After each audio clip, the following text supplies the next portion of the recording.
تاجدار ختم نبوت زندہ باد زندہ باد، تاجدار ختم نبوت زندہ باد زندہ باد، پر ختم نبوت کا ہر مجلس میں پرچار، بتلا دے دشمن کو غافل نہیں پہرے دار، تاجدار ختم نبوت زندہ باد زندہ باد، تاجدار ختم نبوت زندہ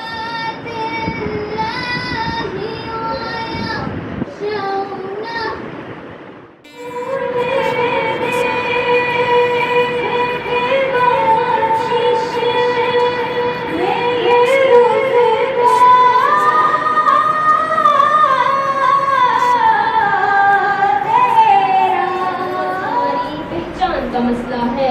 ختم نبوت ہماری پہچان کا۔ میں آپ کو بتاتی چلوں عقیدہ کسے کہتے ہیں۔ عقیدہ کے دو معنی ہیں، ایک لغوی معنی اور ایک مصطلح۔ نبی جو ہوتا ہے وہ بے عیب ہوتا ہے، گناہوں سے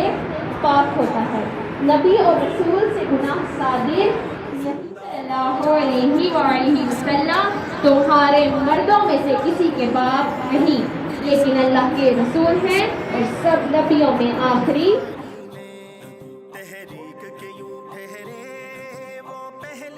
اور یمن میں اس نے نبوت کا جھوٹا دعویٰ کیا، یمن کی دارالحکومت سنا پر حملہ کیا اور سنا کے لوگوں سے بھی ان کا ایمان چھین لیا، اس کے اوپر بھی جو ہے وہ قابض ہو گیا، اور اسی طرح سے نجران پر حملہ کیا اور نجران میں بھی قابض ہو گیا، اور اس نے اپنے ہر جگہ جہاں پر بھی جنگ لڑی وہاں فتح کیا۔ تو پھر انگریزوں کو یہ بات بہت بری لگی اور انہوں نے کہا کہ یہ مسلمانوں کے پاس کیا ایسے،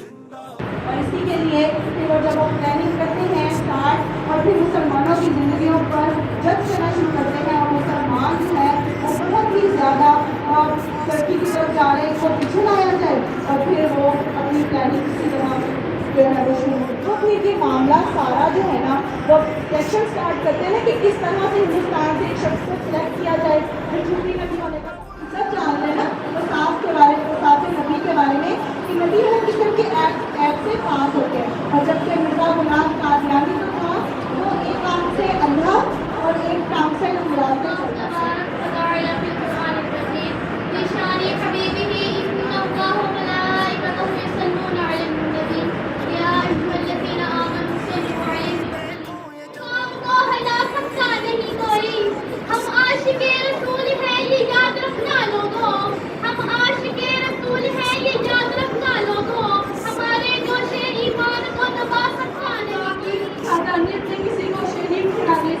انسان کافر ہو جاتا ہے، اسی طرح محمد مصطفیٰ صلی اللہ علیہ وآلہ وسلم کی نبوت میں کسی کو شریک ٹھہرانے سے انسان دار اسلام تجھ پر رسالت ختم ہے، تجھ پر تیرا دین اربع والا شریعت ختم ہے تجھ پر۔ تاجدار ختم نبوت زندہ باد زندہ باد، رکھے گا زمانہ یاد مفتی کی قیادت کو، آمادہ کیا جس جو اسٹاف آیا ہے جامعہ فیض مدینہ کی طرف سے، آپ کی رہنمائی کی، آپ کے علم میں اضافہ کیا کہ کیسے کیسے ختم نبوت پر جو ہے وہ ڈاکہ ڈالا گیا۔ نبی پاک صلی اللہ علیہ وسلم کی حدیث کے مطابق کہ میری امت میں 30 جھوٹے ہوں گے جو نبوت کا دعویٰ کریں گے، ٹھیک ہے، اور برصغیر کا سب سے بڑا فتنہ قادیانی ہے جو کبھی ختم نہیں ہوا، اور ہم سب کی ڈیوٹی ہے کہ جامعہ فیض مدینہ کے زیر اہتمام جو یہ ورکشاپ ہوئی ہے اور جو علم حاصل ہوا ہے اس کو آگے پھیلانا ہے، یہ کام رکنا نہیں چاہیے۔ تو میں مشکور ان کی پوری ٹیم کا اور میم صاحبہ کا بھی کہ اللہ پاک ان کے علم و علم اضافہ فرما کر اپنی بلند بارگاہ میں قبول و منظور فرما لینا۔ اے میرے مالک و مولا، جو کچھ آج سیکھا اس پر عمل کرنے کی توفیق عطا فرمانا۔